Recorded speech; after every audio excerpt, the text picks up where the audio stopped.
નમસ્તે દર્શક મિત્રો, દેશ અને દુનિયાના તાજા સમાચાર જોવા અમારી ચેનલને લાઇક અને સબસ્ક્રાઇબ કરી દેજો.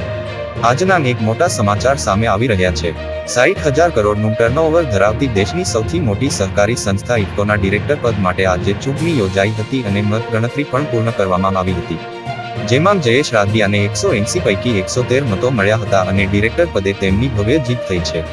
ઇફકોના ડિરેક્ટરની પસંદગીમાં ભાજપમાં જ એકમત નહીં થતાં ચૂંટણી યોજાઈ હતી.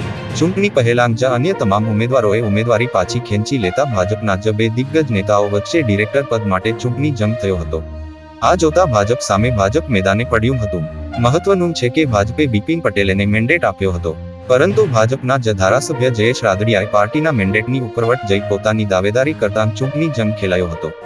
આ ચૂંટણીનું આજે પરિણામ જાહેર થયું છે, જેમાં કુલ 182 મતમાંથી 180 મત પડ્યા હતા. આ 180 મતમાંથી જયેશ રાદડિયાને 113 મત મળ્યા હતા, જ્યારે તેના નજીકના હરીફ બિપિન ગોતાને 66 મત જ મળ્યા હતા. તો હાલ માટે બસ આટલું જ. અમારી ચેનલને અવશ્ય સબસ્ક્રાઇબ કરી દેજો.